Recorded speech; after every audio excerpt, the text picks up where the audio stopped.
Hello Virgo, this is Inspire 2016 with your weekly tarot reading for the week commencing the 10th of November until the 17th of November 2025. The first card for you is representing, how do you feel about yourself? Your card is the Queen of Swords. You will meet a female significant figure who is most likely from the air sign, who is stern and composed, and without much feeling. If you are single, she might be someone that you're looking forward to be your partner. On the other hand, this card also represents the intellect's ability to judge and discern impartially, without the influence of emotion or sentimentality. She likes to know the how, what, why, where, when and who of everything to help her make sense of her environment and to better understand others. It is not that she does not care about others, but she connects to other people through an intellectual understanding rather than an emotional understanding. The Queen of Swords is a sign that you need to be independent in thought and in judgment. You must use your unbiased intelligence in order to make a judgment of a particular situation, drawing upon every piece of information and fact that you have gathered along the way. Empathy or compassion towards others may distract you from the task at hand, so it is important that you think with your head and not with your heart at this particular time. Do not let emotion get in the way. Rather, use fact and logic to make your decisions. The Queen of Swords also has an innate ability to tell it like it is. She is a quick thinker and highly perceptive, and as such, she can cut through the noise and confusion to get straight to the point. There is certainly no beating about the bush, or softening of her comments, opinions, and thoughts. She is upfront and honest about her opinions, and expects the same from others. The best way to interact with the Queen of Swords, therefore, is to remain as impartial as possible, and to present your thoughts and opinions concisely and honestly. The second card for you is representing, what do you want most right now? Your card is the Nine of Cups. What do you want most right now is to be happy in all areas of your life, such as health, finances, work, luck, love or relationships. This is your wish card, as its appearance is often taken as a sign that, whatever your heart's desire, it shall be granted in the coming days or weeks. Know that you have paved our own way on the path to success.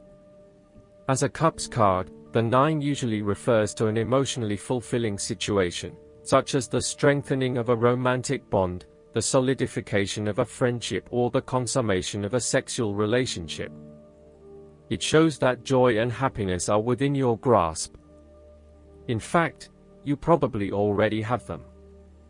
It is a sign to enjoy the abundance of life and to feel each of your emotions as if you had never felt any of them before. See the perfection all around you. The Nine of Cups is also about counting your blessings, living in the moment, and enjoying the good things that life has to offer. Start or end every day by creating a mental list of the 3 things you are most grateful for. You will find that over time, you indeed have a lot to be happy about, and it may increase your feeling of deep contentment and fulfillment. The Nine of Cups represents stability and advancement. This card signals delight and pleasure, contentment with what you have accomplished so far, and forms a steady foundation for the future. Your worries are all in the past and you can look forward to a bright future. The man in the Nine of Cups also appears to have a certain smug look on his face. Indulge yourself in knowing that you have worked hard to get here and you have achieved the results you had hoped for. The third card for you is representing your fears. Your card is the Queen of Pentacles. You are afraid and feeling worried about whether you can be financially independent, while also still maintaining your family connections. You may be concerned that if you invest in your career or financial well-being, you might not have enough energy to invest in your family. Sometimes, you just cannot do everything and you will need to make some choices. You are also becoming very consumed in your work. You may be placing your career before your family or your relationships, and this is having a detrimental impact. Of course, this may be okay on a temporary basis, but you need to assess its long-term impact. To rebalance your life, you may find a release by returning to a favorite nature spots and allowing yourself to take in this fresh, natural energy. You may also find that you become a bit of a homebody and somewhat isolated from others. If so, you need to fight this urge and keep in touch with your friends and family, as they will be a great help and support to you. At times, the Queen of Pentacles may suggest that your tendency to mother those you care about is actually becoming more like smothering. Your intentions are good in that you love to cook, clean, nurture and care for those around you, but there may be a point at which you need to let others be accountable for their own upkeep. You cannot always be the one doing the laundry or cooking the dinner. Sometimes you need to step back and let others take on the load. Similarly, you may reach a point where you are investing so much time looking after others that you find you are neglecting yourself. Again, step back and let others take on some of the household responsibilities. The fourth card for you is representing what is going for you. Your card is the Nine of Swords. Your experience of the world is greatly influenced by our expectations, desires, and fears, and therefore you are largely the creator of your own world, and your attitudes determine how you experience that world. The Nine of Swords can also reflect fear of the future, or what may possibly happen in the future. If you allow yourself to be bound by fear of the future, you are at risk of eventually creating a negative reality for yourself by virtue of your expectations. Your nightmare becomes your self-fulfilling prophecy, which is clearly not a desirable outcome. Generally, this card is an indication that you are worrying excessively about a situation. You are literally being kept up at night because you are so anxious about a particular issue. It is possible you are working yourself up unnecessarily, and, if you were to look at the situation more objectively, you may come to realize that it is not as bad as you are making it out to be. In fact, all that worry and despair is what is making it worse, so rather than fretting about it, do something to change it. Although most people experience fear, frustration and uncertainty at some point in their lives, you should not allow those negative emotions to immobilize you or keep you from pursuing your goals with enthusiasm and hope. Expect at least some level of uncertainty in the future, and draw upon your inner strength to remain as flexible and adaptable to that uncertainty as possible. The Nine of Swords can also indicate that you are being incredibly hard on yourself, putting yourself down or engaging in negative self-talk. For every mistake you make, you blame yourself and become worked up and angry at yourself for messing up again. So, ask yourself why you are being so hard on yourself. How are you putting yourself down, or what is the source of your depression? What can you do to make yourself feel better? The fifth card for you is representing what is going against you. Your card is the Fool. You may be acting in total disregard of the consequences of your actions and indeed acting the fool. You are trying to live in the moment rather than planning ahead. You are acting recklessly, wanting to break free of the usual routine in order to find yourself, but doing it in a way that completely disregards others. The Fool cautions you about potentially being taken advantage of or entering into a deal where you do not fully understand the consequences of your decisions. If you are offered an opportunity that seems too good to be true, then it probably is. It is really important that you do almost a due diligence on the opportunities presented to you to ensure that you are making the right choice and not simply going with the most enticing offer at the time. Be prepared for the challenges that lie ahead so that you are not taken by surprise.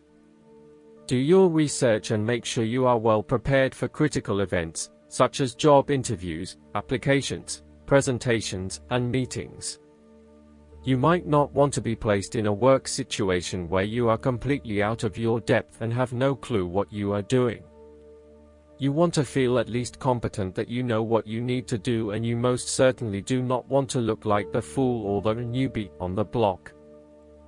Even if you have not been in the workforce for a little while, you want to be respected for your experience to date and do not want to have to start at square one again.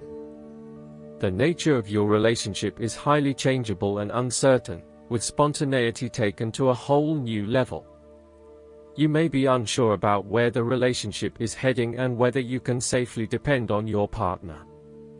You may both be risk takers with little consideration for the long-term consequences of your actions. This may bring with it excitement and suspense, but also an underlying feeling of uncertainty and insecurity. The last card for you is representing the likely outcome that you may have. Your card is the Three of Pentacles. If you continue to work toward the fulfillment of your dreams and do not allow disillusionment to dampen your enthusiasm, ultimately you will experience prosperity and success in your goals. You need to do work that is satisfying to you and that you can be truly proud of. What new beginnings are you experiencing in the material realm? Is there some project or creative venture you have been putting off because of fear of failure? The Three of Pentacles indicates that dreams can be made real with persistence, determination, and effort. The Three of Pentacles may also suggest that you need help to complete your work and can draw on the knowledge and experience of others. It may be beneficial to share your work with a partner, but only if they are as conscientious as you. At the core of the Three of Pentacles is the notion of teamwork and collaboration. In the card, we see a young mason working hard on building part of the cathedral. The two monks enter, with their worldly knowledge and spiritual understanding, to bring a new perspective to the mason's work. Even though their backgrounds, experience levels, and knowledge is very different, they are able to come together to share their expertise in a way that creates synergy and improved results. There is no us and them nor any sense of superiority. Rather, each person has something unique to offer and is willing to learn from others involved in the project. Everyone is getting the job done together and is contributing to the group through effective listening and sharing. This is a positive card to see when teamwork, collaboration, and cooperation are required between parties with different levels of experience. The Three of Pentacles also points to the importance of feedback. The Mason is open to listening to the monks and taking on their feedback on his progress so far. His primary goal is to do a great job, and he knows that the monks will be able to help him get there. He does not take it personally but uses their feedback and input to continually improve in his work. Effective planning, management, and organization are also key components of the Three of Pentacles. In order to accomplish significant goals, it is imperative that detailed planning occurs to ensure that all the components are progressing well. This card therefore reflects a time when it is essential to create a detailed plan and to follow a schedule. This is when good project management will pay off. Last but not least, the guidance card for you is the Lilac Fire Dragon. When you choose this card, a lilac fire dragon will touch you with incredible ninth-dimensional light. So call it in and ask it to touch you. As it approaches you, breathe in divine love and sense the lilac fire enveloping you. This will enable you to let go of the old easily, calmly, and graciously. Notice particularly how you feel when this dragon touches you and sense the purity of the love that it radiates. Ask this dragon to remain with you to anchor the glorious light of the lilac fire and take you into a new and illumined way of being. When you do this, the love radiating from your heart will become purer and more beautiful. People will sense this and respond with trust, respect, and gratitude. Consciously work with this beautiful dragon and notice the difference it makes to your life and the quality of love around you. I hope that you enjoy everything, and if you like the reading, just please click subscribe and you will get instant notifications every time we publish a new video right to your YouTube. Thanks.